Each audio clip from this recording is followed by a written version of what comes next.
Je vais te raconter le conte de la petite sauterelle qui avait tout réussi. Tu sais, réussir sa vie au détriment de son existence, c'est risquer de passer à côté de sa destinée. Alors, c'est un conte de Jacques Salomé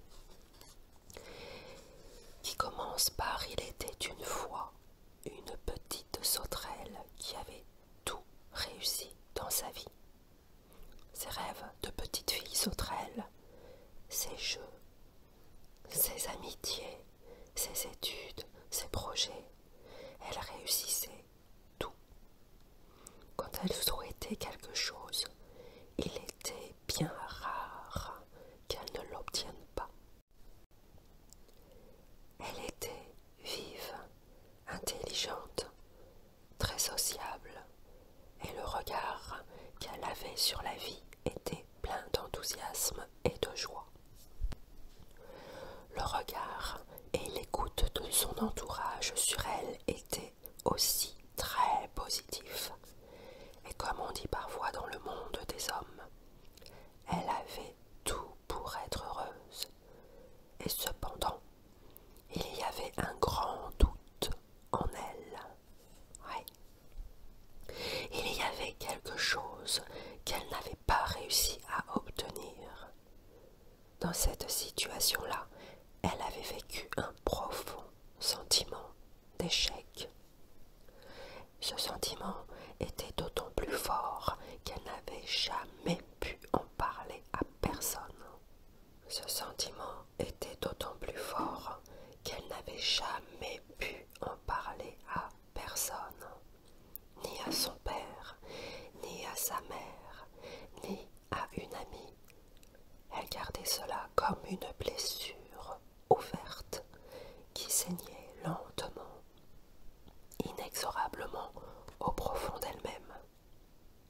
Toute sa volonté, toutes ses ressources, tout son courage avait échoué là où, justement, il aurait été si important pour elle de réussir, de gagner, de faire la preuve de ses capacités et de l'immense amour qu'elle portait en elle. Vous allez me demander, mais de quoi s'agit-il? Quel événement, quelle situation peuvent avoir une importance aussi vitale pour une sauterelle? Il faut remonter un peu dans son histoire, un tout petit peu dans son histoire pour comprendre. Peut-être que vous ne le savez pas, mais au pays des sauterelles, il arrive que des couples mariés depuis des années ayant tout pour être heureux, tiens, eux aussi, partageant beaucoup de choses, de tendresse, d'affinité, arrivent cependant à ne plus s'aimer ou à ne plus s'entendre et soient amenés à prendre la décision de se séparer. Ce fut le cas pour les parents de cette petite sauterelle. Mais dans sa tête, dans son cœur, dans ses tripes, je veux dire dans tout son corps, cette petite sauterelle s'était imaginé que tout l'amour qu'elle avait pour son papa le retiendrait, l'empêcherait de partir. D'accord, ils ne s'entendent plus avec maman. Ils disent qu'ils ne s'aiment plus, qu'ils ne peuvent plus vivre ensemble. Mais moi, il m'aime, moi, je l'aime. Il ne va pas quand même oublier cela. Il ne va pas faire comme si je n'existais pas. Mon amour pour lui est assez fort pour le retenir, pour l'empêcher de faire la bêtise de quitter notre maison, son foyer. Je ne sais pas si vous imaginez tout ce qui peut se passer dans la tête d'une petite sauterelle qui aime son papa, comme seules les sauterelles savent le faire. Vous sentez bien que tout cela travaillait fort, fort dans son imaginaire. Mille pensées et images pressoir dans sa tête, dans tout son corps. Elle s'accrochait à certaines, ouais. Elle revoyait clairement toutes les situations où elle avait eu la preuve que son père l'aimait très fort, qu'il tenait à elle, qu'elle était importante pour lui. Alors l'espoir renaissait. Elle imaginait qu'il allait se reprendre, revenir sur sa décision, trouver un accord avec sa femme. Bref, qu'il allait rester. Tout cela, elle l'avait envisagé des centaines de fois.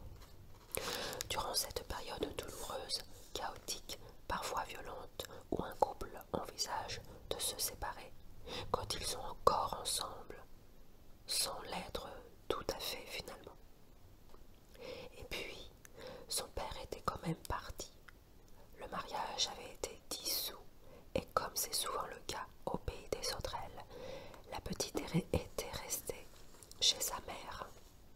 Mais avec au fond d'elle-même ce sentiment terrible dont je vous ai parlé au début, celui d'avoir échoué, avec même de la culpabilité en elle, des pensées polluantes qui l'envahissaient.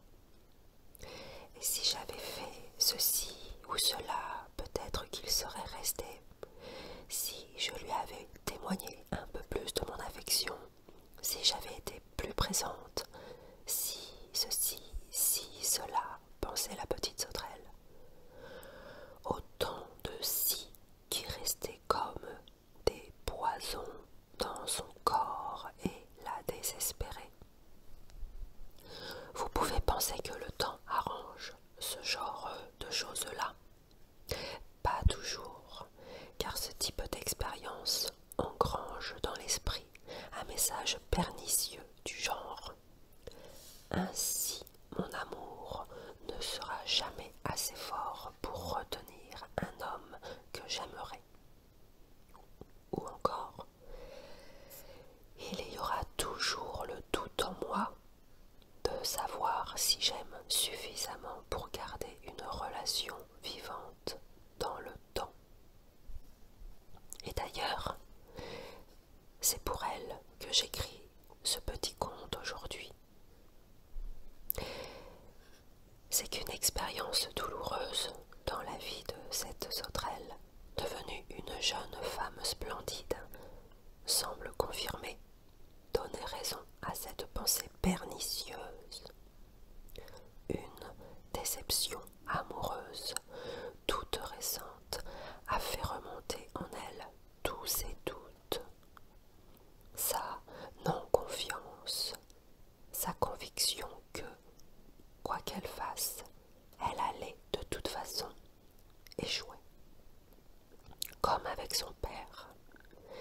Et dans cette période-là, toutes les réussites, toutes les confirmations antérieures, toutes les attentions, toute la bienveillance qui peuvent l'entourer ne pèsent rien contre ce raz de marée qui envahit tout, dévaste l'espoir, détruit le courage à sa source, gangrène la volonté, une envie de rien, une non-attente, des désirs à minima, son propre corps comme une enveloppe vide, la tête creuse de rêves inutiles. C'est terrible, la non-vie qui envahit la vie, qui la dessèche, la stérilise au point qu'elle n'a plus aucun goût, aucun sens. Je ne vous ai pas tout dit, car avez-vous remarqué cette loi des séries, cette succession de catastrophes qui s'enchaînent parfois les unes aux autres?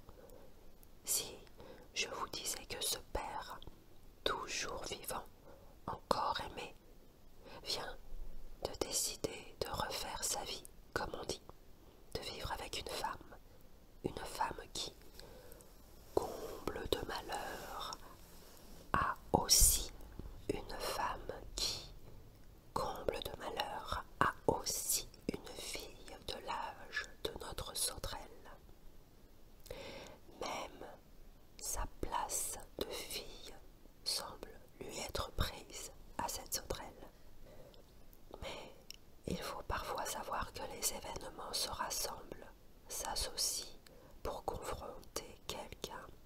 essentiel pour l'obliger à se responsabiliser face aux enjeux vitaux de sa vie. Est-ce que je prends en charge ma vie? Est-ce que je la laisse dépendre d'événements extérieurs sur lesquels je n'ai aucune prise? Et il faut avoir beaucoup d'humilité pour reconnaître cela.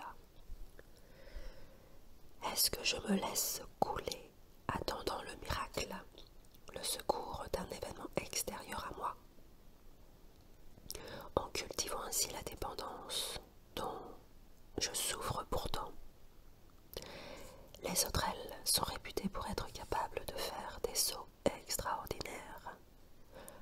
Leur détente est prodigieuse.